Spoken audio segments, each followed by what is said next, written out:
Welcome to Think and Thrive again. It is a great pleasure to be able to announce our guest speaker today, but before I do that, as I always do, I need to thank the students that have been involved with this, and obviously everybody in the background that's involved in preparing this. So today we have our moderator Caitlin from year 12, so a huge thank you to her for filling in those shoes that Hadiza left from the last time.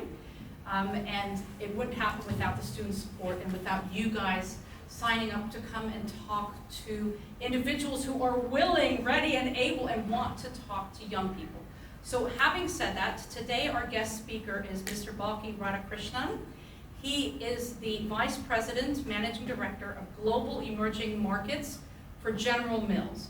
So what that means is that, in a few words, it means that he's really interested in what you guys want to eat, right? It's a lot of it is about snack food and what works in Asia, what works in South America, what works in the Middle East, what works in India. He just spent a year in India before coming back to Dubai. And he's got that responsibility over the entire world in terms of emerging markets. So a lot of foods that you know and love, like Haagen-Dazs, all right? Maybe you don't know flour, because I'm sure none of you really bake, but I'm sure you've got flour in your house.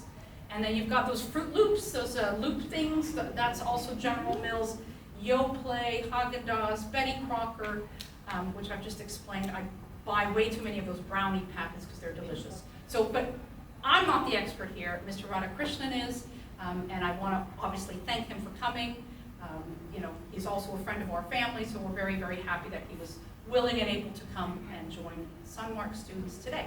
So having said that, Caitlin and Mr. Radhakrishnan, please come here, and I will turn it over to you guys. We'll listen to their conversation, and then we'll turn it over to questions, and then some pictures at the end.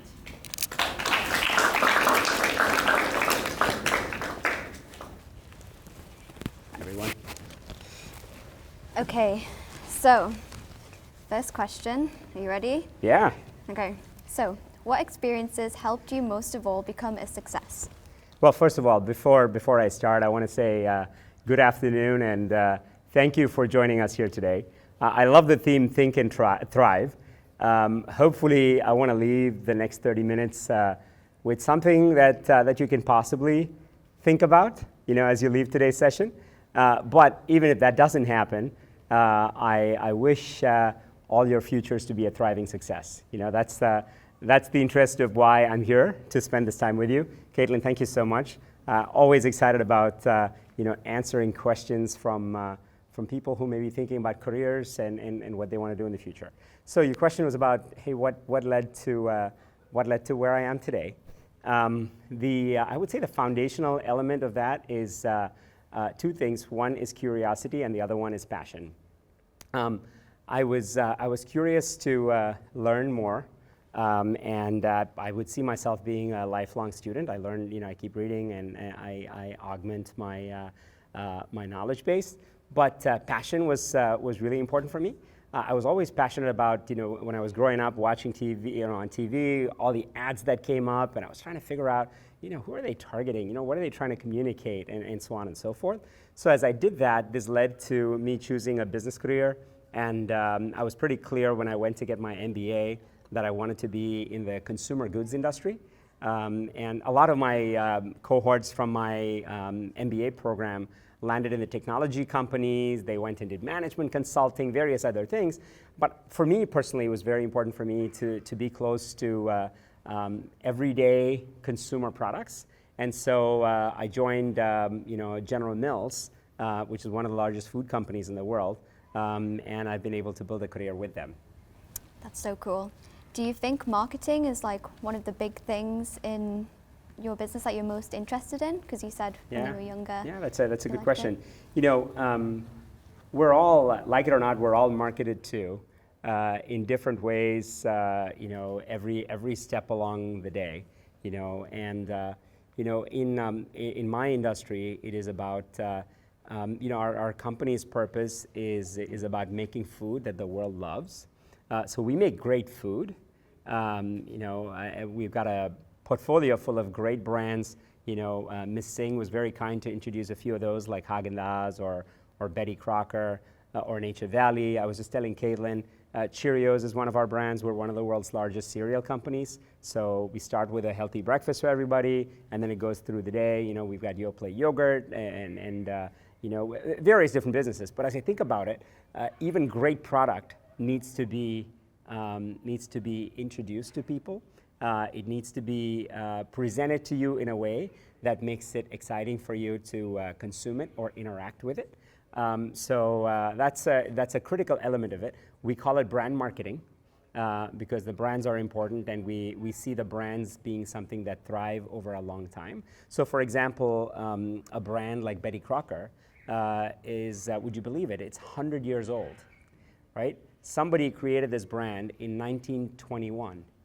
And 100, imagine the world like 100 years ago and where we are today. This was probably like, early automobile revolution time, right? People are starting to buy their first cars ever, and so, the brand was created then, and because of great product, that's been innovated upon and built upon over time, but also with good marketing. Making it relevant for people, making it important for people to kind of engage with it. Something like that thrives for 100 years. Yeah. Okay, so you rose quickly on the corporate ladder in your business. So what personal character skills set you apart from everyone else? Interesting question. It doesn't feel quick, I'd say. But I've one of the things that I've personally held as a belief is, so I grew up in southern India. I got my college degree there, and then I wanted to pursue business on a global scale, and I went to the United States to get my master's degree. And right with that decision, one of the things that I've kind of held very close to my value system in terms of what I choose to pursue is, I follow experiences that are meaningful more than financial kind of opportunities.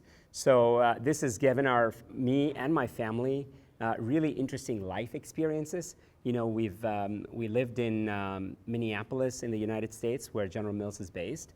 We lived in Manila, Philippines, working across Asia for a few years. We lived in Dubai. Now this is our second time around. We lived in India and Mumbai for some time. So we followed experiences. And I'd say along with my professional career, it's also important to have a very supporting family. I think that us as a family pursuing experiences has really helped us get the best that life has to offer.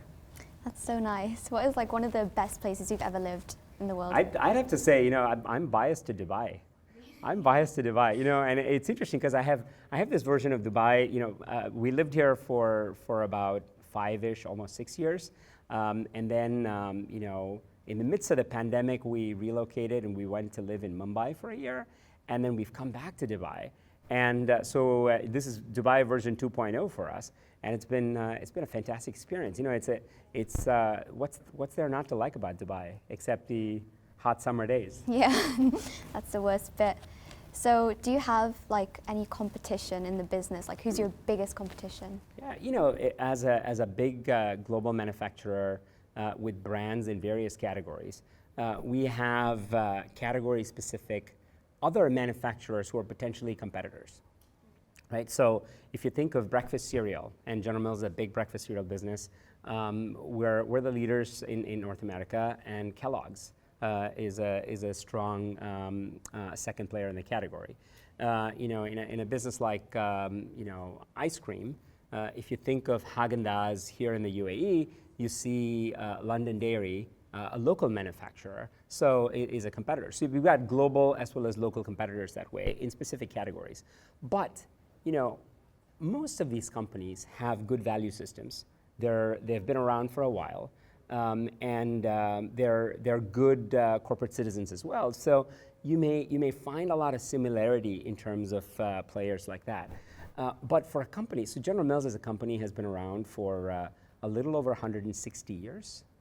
For somebody to be around for that long, to have that kind of longevity, the biggest competitor or the biggest threat is internal. which is not innovating enough, being lethargic, not kind of moving with the times, not keeping with the trends.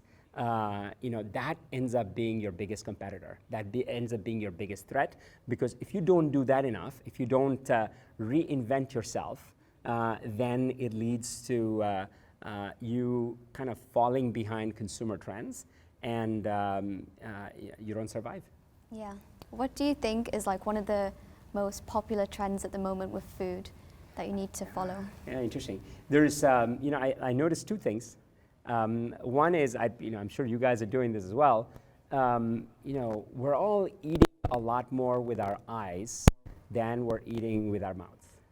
And what do I mean by that? So the first thing we do, if we're in a restaurant or if we're at home making something nice, what's the first thing that most people are doing nowadays? We take pictures of our food, right? Even before it goes in our mouth, it goes on Instagram. Right, so it's we're experiencing food for a lot more visual characteristics than before. That's a very interesting element of it. So for a brand like Haagen-Dazs, it's not just about outstanding ice cream. It's also about how it's presented. That's extremely important. That's one element.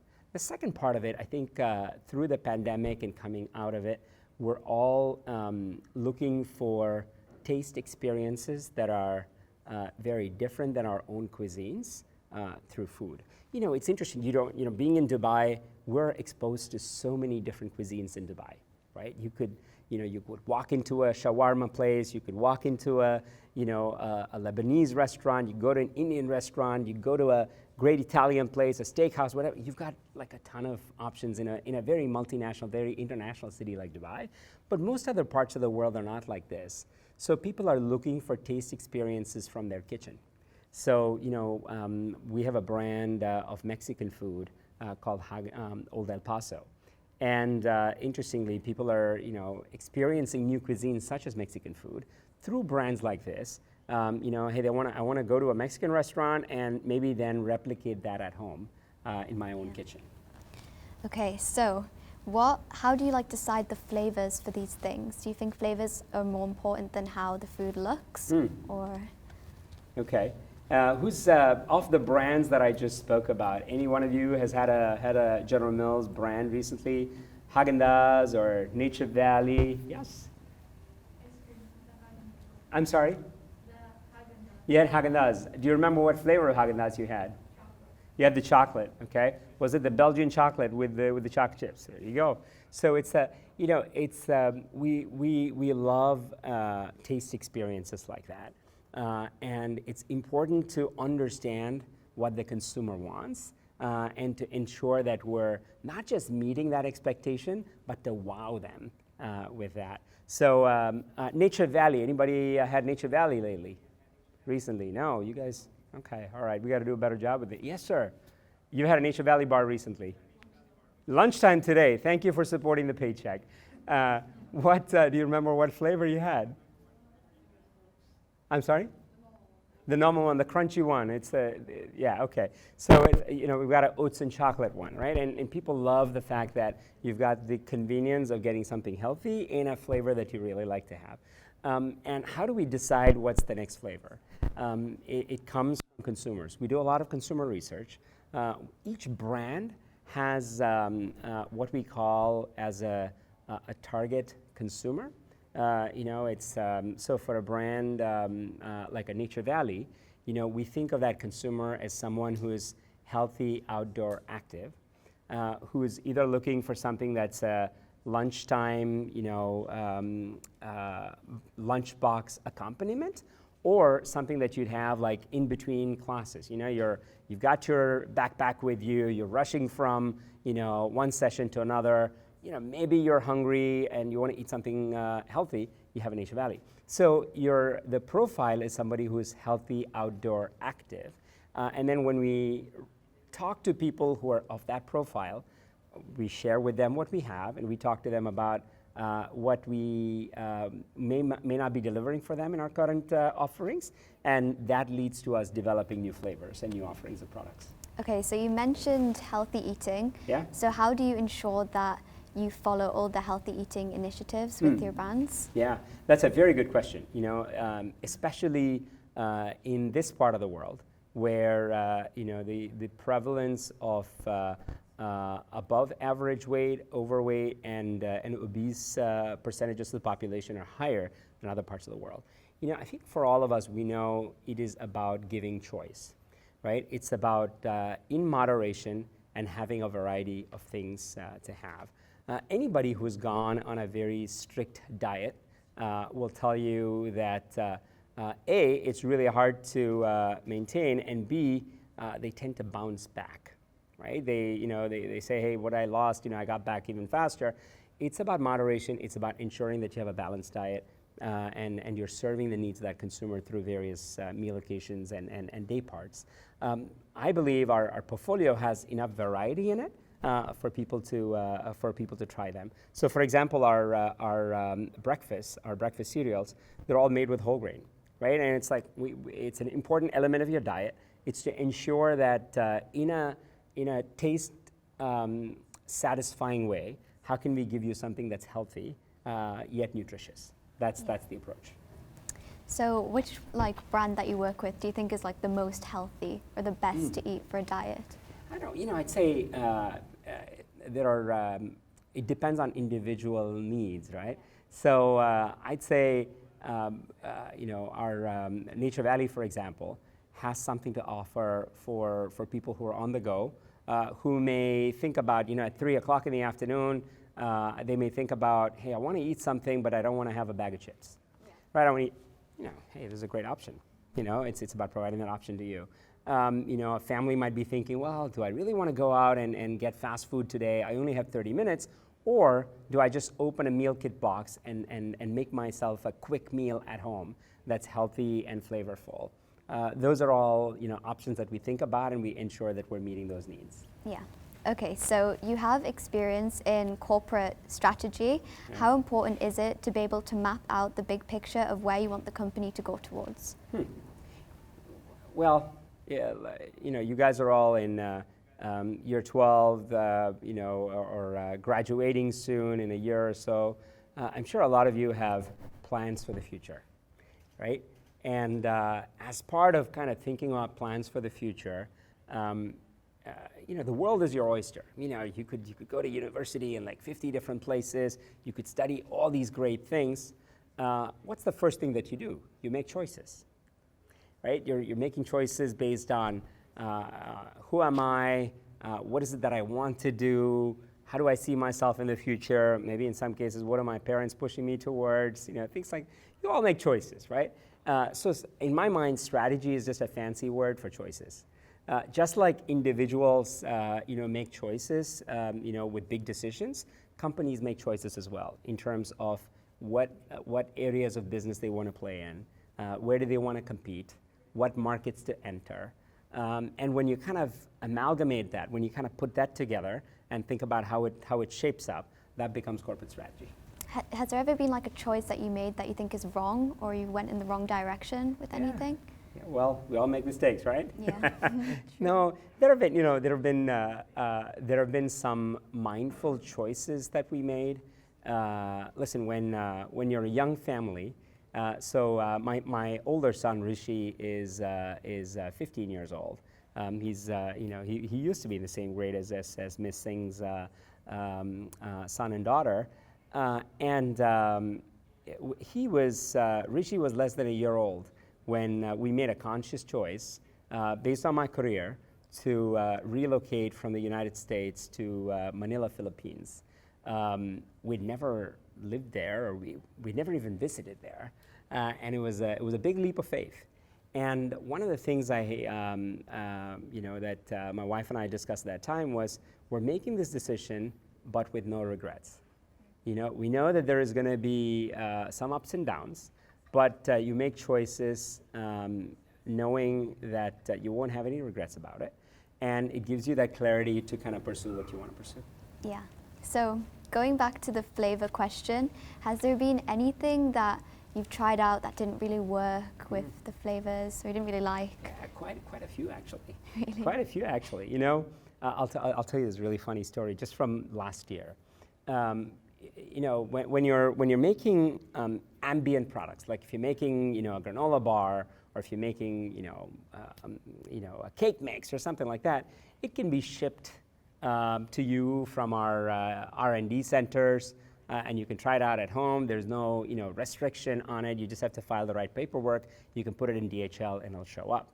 But how do you do that with ice cream, right? So we have all the Haagen-Dazs ice cream is actually made in France, in one manufacturing location.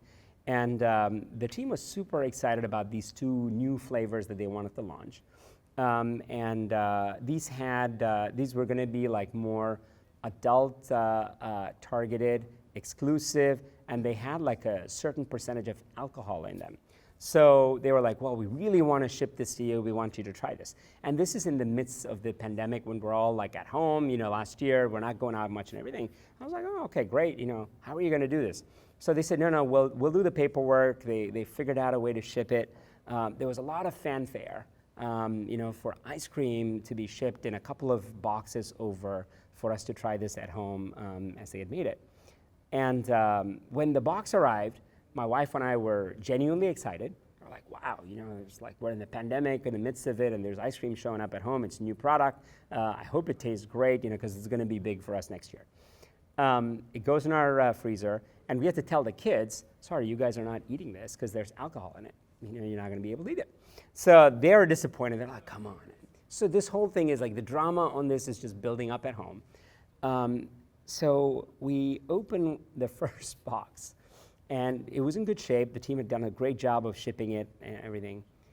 And we try it, and my wife's looking at me like, so you built up all of this excitement for this? And, again, of the two flavors, one was outstanding. One was fantastic. And it's, when we've launched it, we've learned that consumers love it, as much as my household liked it. And it's a great product. And we've launched it in like Hong Kong, Taiwan, and Korea, and it's a great product. The other one, despite the best efforts of our product developers, believe it or not, it tasted like toothpaste.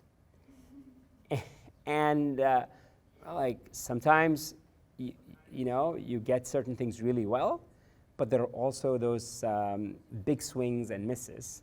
And so we had to go back and try and figure out, how we reformulate and things like that. So despite best efforts, you stumble. Did you end up like making it taste better? They did work on it. We did improve it. We launched it. Yet I think we were far from where we needed to be. Yeah. Okay.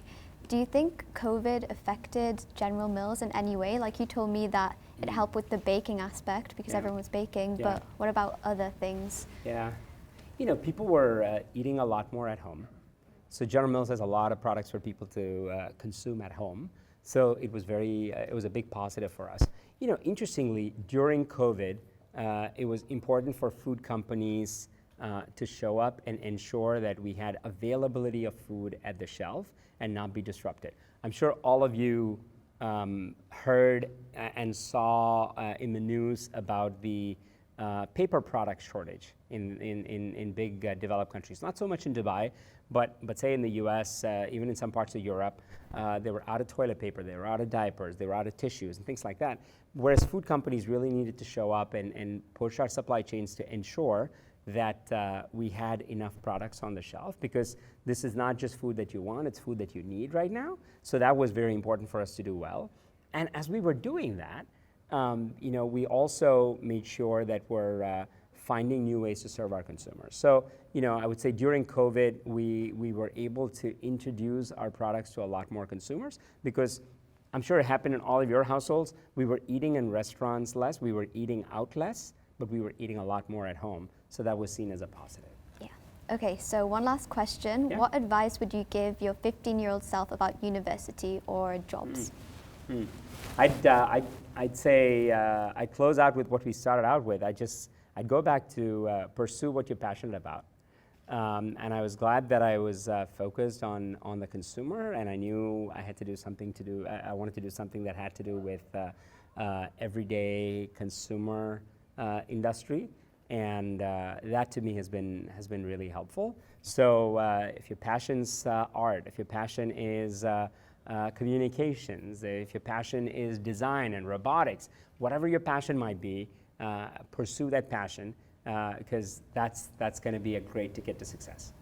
Okay, well, thank you so much for coming, and Thank you for letting me interview you. Of course. And we're finished. Yeah. Thank you.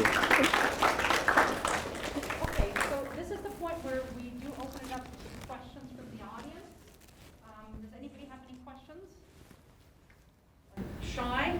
I will share, by the way, Taki flavored taco shells. Oh, yes. Did I see that correctly? Yes, Takis, yeah. Yeah, I don't like Takis, but I saw that you guys had now started making, the kids like it. Yeah. Have you guys seen that Taki flavored, you know, Taki, those chips? Yeah. Oh, yeah, they all know about Taki-flavored Takis. taco shells. Yeah. All right, and I'm still one that remembers, you guys won't know it, the old El Paso salsa. Oh, it's way too long ago. I know, I'm very old. Right? Well, are there any questions, guys? Because I know there's future marketers in the audience. All right. So what we're going to do is, if you. Okay, You got a question? Yeah. Go for it. How do you like promote your business? Yeah. When you started, how did you promote it? Yeah, it's a very good question. And what is your name, sir? Abdullah. Abdullah. Abdullah, what we did 20 years ago, what we did 50 years ago versus what we do now is so different, right? So, it changes with the consumer, it changes with the consumer trend. So we may have been advertising a lot on television with TV commercials and in between shows 15 years ago or 10 years ago. But not a lot of people watch TV shows with ads anymore. It's all on a different screen. It's streamed. Even if it is live TV, sports is probably the only place where people are watching live TV with some ads in them. So TV as a medium of advertising is now being overtaken by digital points of connection. So some popular digital points of connection might be like a Facebook interstitial, like what you might see on your Insta stories, things like that. In a market like Saudi Arabia, interestingly, is one of the highest number of hours on average of YouTube viewing. So we use YouTube a lot in terms of YouTube pre-roll and mid-program advertising on YouTube.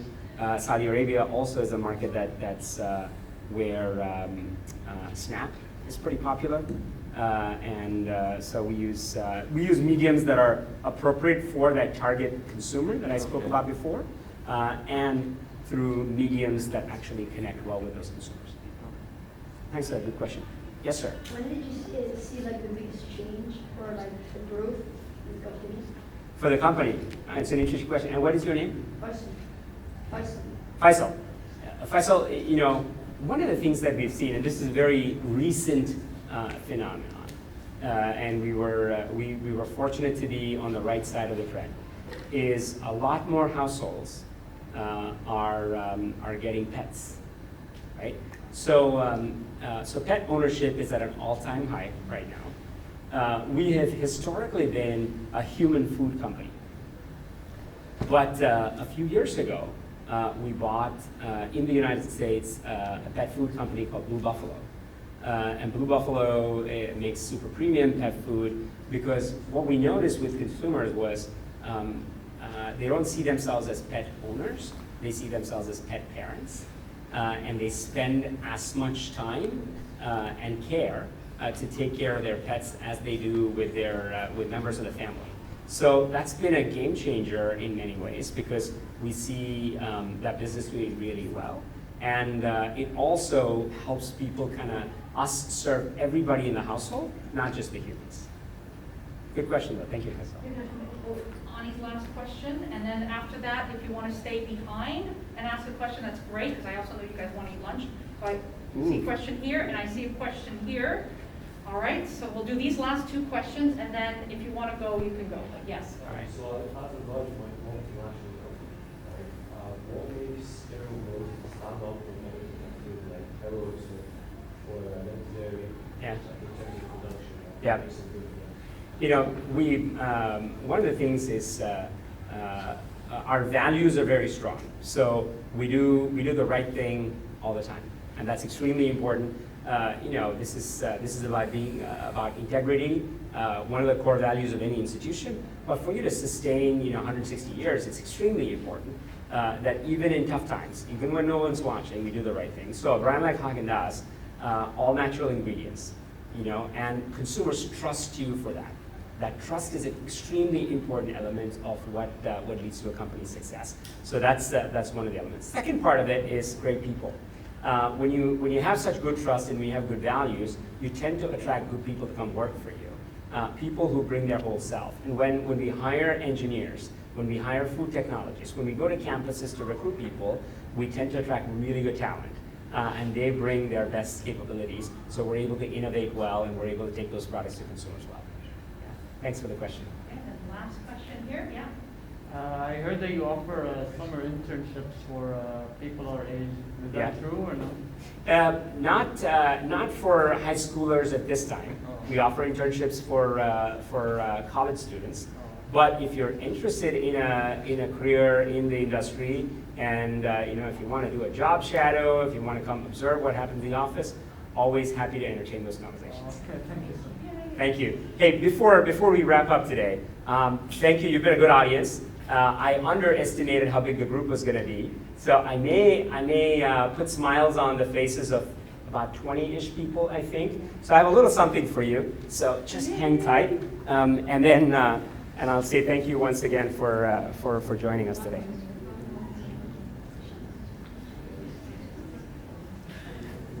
I'm gonna leave this with Missy. Yeah, that's great. Yeah, if you guys can grab one from her, that'd be great. Yeah. And I have a little something for Caitlin here as well. Thank you so much. Oh, thank you.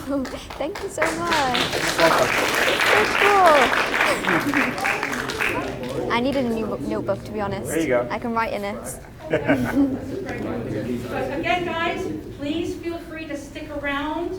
He's here for a couple more minutes. It's really great information because, again, I know what some of you guys are definitely doing in university next year. Please feel free and come and ask questions. But if you need to go and you have to go, I get it, that's fine. But again, I cannot say thank you enough to Mr. Radhakrishnan and to Caitlin as well, and to you guys for coming down and hearing from the best of the best. All right? And this is what this is about. All right? So please feel free to stay. Thank you, guys.